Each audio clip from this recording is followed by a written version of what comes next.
Okay.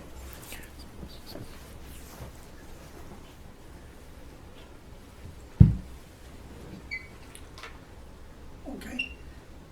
When Daniel, uh, in chapter 9, he started praying to God about the 70 weeks of Babylonian captivity was almost up. And he was praying to God and confessing the sins of the nation of Israel. He did not have any vision in Daniel 9. That's very important to know that he had no vision in Daniel 9. So, but as he was in the process of finishing up his prayer, out of nowhere, the angel Gabriel appeared to him. I don't know if it's right to say in the flesh, but physically appeared to him, and and Daniel recognized him right away, and he remembered seeing Gabriel within a vision earlier that he had in Daniel 8.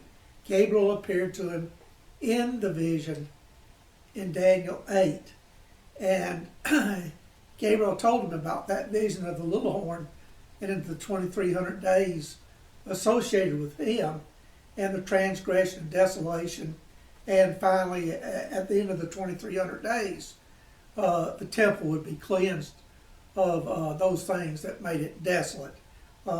Really what it means, desolate means during that time there'll be no worship of the one true God of Israel. So back to Daniel 9. Gabriel came to him and he informed him the 70 weeks, they're almost up. And but there are, the 70 years are almost up. So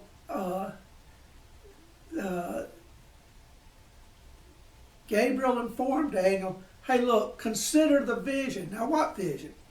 The only vision Daniel had with Gabriel in it is in Daniel 8. So he's talking about that vision of the little horn. So Gabriel proceeded to tell Daniel, you got 70 weeks have been determined upon your people, which are the Jews, and the holy city, which is a reference to Jerusalem.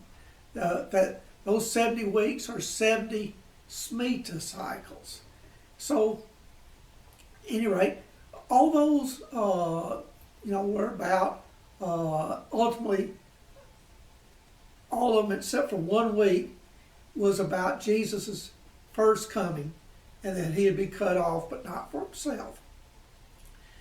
And that and the people who would ultimately destroy the temple and the city would be the Romans. And there's a prince who's coming, who is this little horn person, from the Romans, from those people. Well, we're talking there about the European Union. Of course, Rome is located in the European Union. But we had this 1 week left, and that's where most of our end times Bible prophecies are going to fit into that 1 week, and that includes the 2,300 days, of course. And so we're going to use that as one of our base chapters in Daniel to put our timeline together. But it's really important to know that Daniel really had no vision himself in Daniel 9. He was actually praying. The only vision that's being referenced is the vision back in Daniel 8 of the 2,300 days and the little horn. So in Daniel 8, there's certain things about that little horn person that are revealed, that he destroys many by peace, and also that when it comes to power, it's really not in his own power. So we're going to look at that a little bit, and since the person's going to be a Jew, we have to look at where this power is that he's using to his advantage. And what I think it boils down to is he will be a Kabbalist, a Kabbalist, Jewish mysticism. And one of the things that is part of that belief system is that the people who are real proficient at it can have the angels, they can harness their power to help them achieve their goals and aspirations. And there was actually a story about one individual who's going to bring in the Messianic age, and that individual, the rise and fall of Rabbi Della Reina. I don't know if I'm saying that right, but there's a story about it on the internet about his rise and fall. I don't know if they're claiming it's true or not, but he was going to utilize these angels to accomplish his goal of bringing in the Messianic age, and part of that was to bind up what they call the Samal, Samael, and his wife Lilith, who appeared as two big black dogs, but he ended up offering incense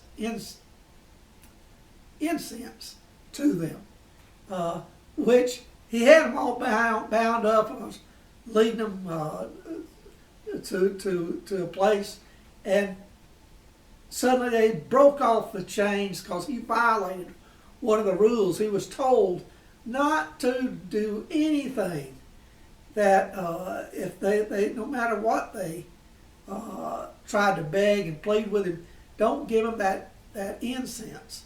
And so, but he felt sorry for him for some reason and gave it to him, and all of a sudden I think they broke off their chains, and I think they killed a couple of his cohorts that were with him, some of his students that went with him on this adventure. And there ultimately was only one student who survived to tell the story. But at any rate, what got him in trouble, then he went down, when he found out that there was a voice he heard from heaven, that he's, condemned in this world and the next for what he did. So what he ended up doing, he kind of went off the deep end, and he used some angels, or I guess you would call them demons, to go to the king's wife. I forgot who the king of the region was, but they would go get this guy's wife, bring him to him, and she knew something was going on, but she didn't know what. Later on, she's talking to her husband, and at any rate, he was having an affair with her, and then these demons would bring her back to her bedroom after it's all done. And this went on for a while until one day the king's bodyguards caught these demons or angels taking her. And so the king found out who was behind it all. What they found out was Rabbi Della Reina. Of course, he was going to call him in, and the guy would be executed. So when the rabbi heard about that, he just went out into the ocean and drowned himself. And that's kind of the end of that story. But what came out of all this, I like to say, I don't know if it was just a made-up story or what, or if it had some fact to it. But what the end results was, within Judaism, to have practice or learn about, I should say, Kabbalah from a teacher, from an accomplished teacher, you have to be, one, married, and two, you got to be over 40 years old, and then you also have to have a real good basis of the religion of Judaism.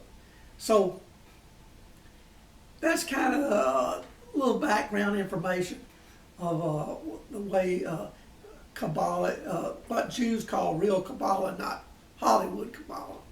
So that's a little background information, and it also gives some insights to how this little horn person, he's going to use what they call craft. And it doesn't say exactly what that craft is, but I'm fairly confident that it is Kabbalah, because he's going to get in there and he's going to be using these angels. One of those angels will be Satan, and to accomplish his objectives, but it's all going to get twisted around on him, and Satan's going to end up using him. So it's just like Satan used the serpent in the Garden of Eden to achieve Satan's goals. So, at any rate, so in Daniel 8, starting with Daniel 8:23 to the end, is talking about that little horn person and how he uses craft, and craft prospers during his time. So we find out some background. This is even before the 7 years starts. This person rises up and becomes leader of the European Union, but there's things going on behind the scene to how he's successful. And later on, after he goes through his stint of being the king of Israel for a while, and he becomes the beast, all this is going to come forward and come out, that he's been involved with Satan all this time. And tables will turn where instead of him using Satan, Satan's going to use him. So, and that's in that last part of his career, which we can pick that up in Revelation 13, where we get that part of his career started. So we'll have to keep an eye on what happens in Europe. Is what it all boils down to. We're going to have to watch that real carefully. I don't have any idea who this person is right now, because he hasn't come forward as far as being able to determine who he is. He's definitely not President of the United States or something like that, or President of Russia or anything like that. So he's going to have to come out of that European area, and he's going to have to be a Jew. And somewhere in his background, he's going to have to be descended from the Julio-Claudian bloodline. It was kind of interesting that when Jesus was right before being crucified, Pilate gave him a choice, free Barabbas or free Jesus, and they rejected. The crowd got worked up, and they rejected Jesus, and they said, "Well, crucify him." So Pilate says, "Crucify your king." And they shouted back, "We have no king but Caesar." Now that, I don't think they really gathered the significance of what they were saying, that later on, 2,000 years from then, that there would be a descendant of Caesar would end up being their king, although this may never come out, what his bloodline is as far as to the public or anything. But he will be descended from that group of Julio-Claudians. And the last one of those, by the way, was Nero, and he was the one ruling at the time when John was presented revelation from Jesus.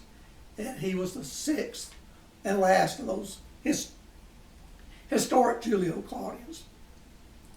This is in Revelation 17:10. Now, in 17:11, the very next verse says the beast, this beast, when the person becomes the beast, he's going to be the eighth. So what all that boils down to is, as a little horn, he's the seventh king of that group of kings. He'll be killed, brought back to life, and he will be the eighth king for the duration, for a short duration of 42 months. So that kind of gives us kind of the big picture of what we're looking at here.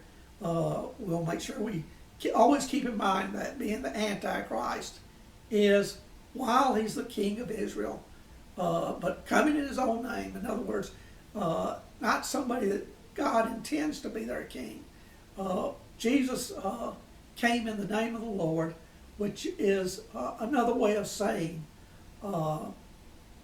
he's the one that God intends to be their king.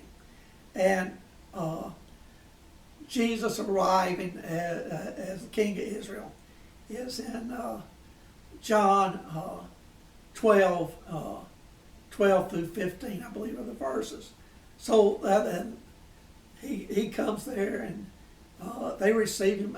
We celebrating Christianity that day as Palm Sunday. That's where we're at right now, is at the point where this Antichrist person, not too far in the distant future, we don't know exactly when, but from the looks of things, we're kind of closing in on that time when all these things are going to start falling in place. So until next time, have a nice time, and I hope everybody does well, and be subscribed to my channel, and keep learning. You're going to learn more here. You're going to learn anywhere else, I think, on Bible prophecy. So stay posted, and watch for my upcoming videos. I'm a learner on how to put together these videos. I'm not accomplished at it, as you can well see. So, anyway, we'll see you later. Bye-bye.